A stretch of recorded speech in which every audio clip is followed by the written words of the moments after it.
कुबेर जी के पास त्रिभुवन का धन है, सब रिद्धियां सिद्धियां नवनिधियां, लेकिन वो भी भगवान की आराधना में तत्पर होकर ही विश्राम प्राप्त किए हैं। कोई धन से विश्राम प्राप्त करे ऐसा असंभव। दूसरा, शरीर बल, मैं बहुत बलवान हो जाऊं।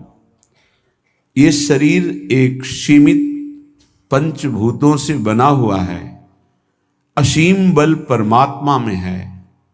जब तक हम परमात्मा बल का आश्रय नहीं लेते तो सीमित बल, मायाकृत बल ये विकारों में ले जाएगा, निर्विकारता की तरफ नहीं।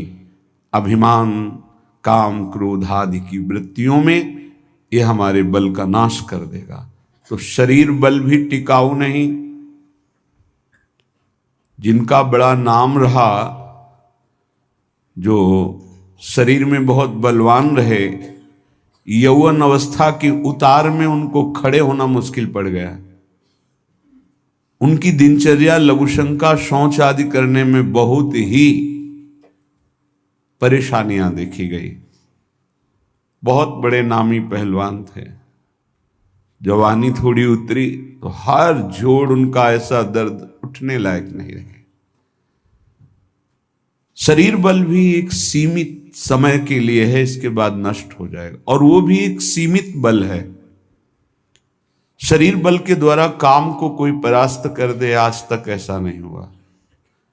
शरीर बल के द्वारा कोई क्रोध को, मोह को, मद को, मत्सर को नहीं, तो फिर बल किस काम का। धन बल भी और शरीर बल भी, यदि भगवद आश्रय नहीं है तो यह आपको विश्राम नहीं दे सकता, शांति नहीं प्रदान कर सकता। विश्वास मानिए। पद बल, कोई विशिष्ट पद, तो इससे कुछ समय के लिए आप गर्व कर सकते हैं, मैं अमुक पदाधिकारी हूं। कुछ समय बाद वो पद छूट जाएगा। जिस शरीर से तुम्हें पद मिला था वो भी छूट जाएगा। फिर आपके कर्मों की जो बही खाता है वो जब खुलेगा तो आपकी जो दुर्दशा होगी वो समझ नहीं पाएंगे। जैसे महाराज नहुष पुण्य प्रताप से देवराज इंद्र बनते हैं और पापाचरण की वृत्ति उनके अंदर जागृत हुई तो अजगर योनि को प्राप्त हुई है, सांप योनि, अजगर। इसका मतलब कोई पद भी स्थायी नहीं है जो हमें विश्राम दे सके। परिवार, जब तक आपका कोई स्वार्थ, जब तक आपसे कोई लाभ, तभी तक आप उनको अपना मानते हैं, वो आपको मानते हैं।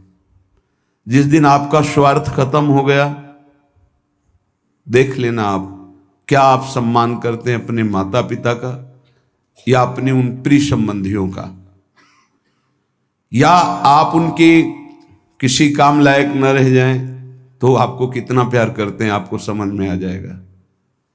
ये भी झूठा निकला। तपस्या,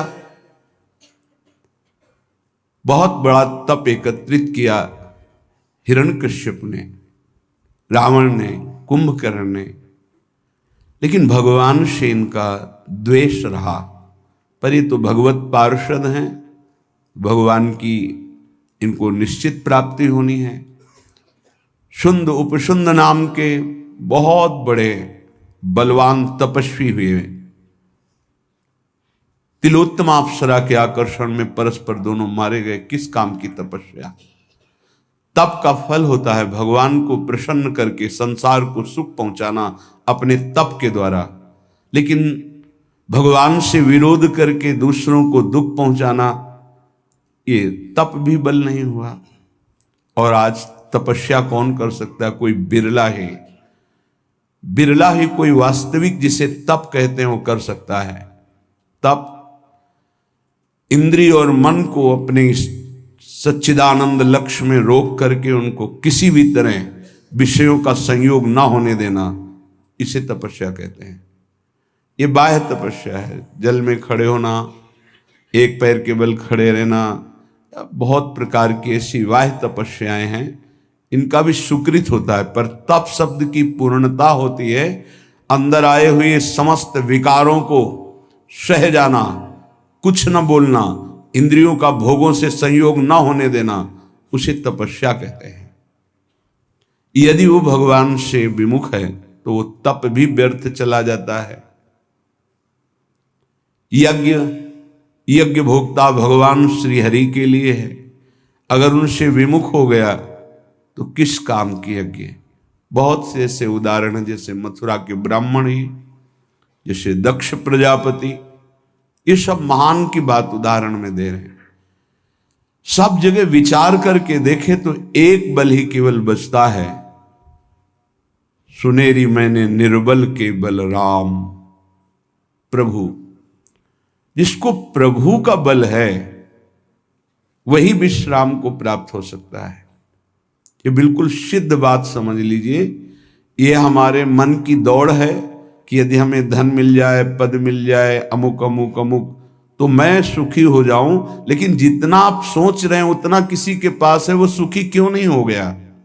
पद भी है, सम्मान भी है, रुपया भी है, परिवार भी है, सब है, लेकिन यहां देखा है पूरे जीवन में जब मिले हैं कानपुर महानगर, वहां एक से एक फैक्ट्रियां, एक से एक धनी मानी, कहीं किसी के हृदय में संतोष नहीं देखा, विश्राम नहीं देखा, शांति नहीं देखी, निष्कामता नहीं देखी, तो है क्या? कूड़ा करकट ही तो जमा है।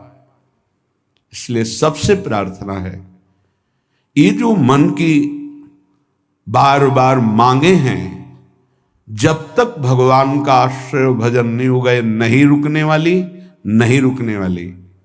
कल एक प्रश्न कर रहे थे, ओवर थिंकिंग कैसे हमारी रुके? रुपया से रुक जाएगी? एक की चाह करोगे, लाखों की चाह बढ़ेगी, लाखों की चाह करोगे, करोड़ों की चाह, करोड़ों की पूर्ति, तो अरबों की चाह। ऐसे प्रत्येक भोग की चाह करके देख लो, अंदर से देख लो किसको विश्राम प्राप्त है। ये मन एक भूत जैसा है। किसी ने एक भूत को सिद्ध किया, भूत ने कहा हम तुम्हारा काम प्रत्येक करेंगे, पर हर समय मुझे काम में लगाना होगा, अमुक काम करो।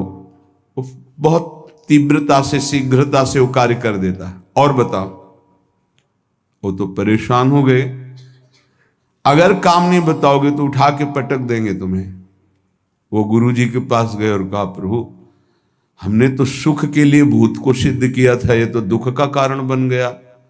ये कहता है हर समय काम बताओ, नहीं तो मार देंगे तुम्हें। तो उन्होंने कहा ऐसा करो, एक लकड़ी का खंबा गाड़ दो और उसे बोलो इसमें चढ़ते उतरते रहो, जब हमें काम होगा हम बोल देंगे तुम्हारे लिए यही काम है। समझ पाए? ये भूत मन है।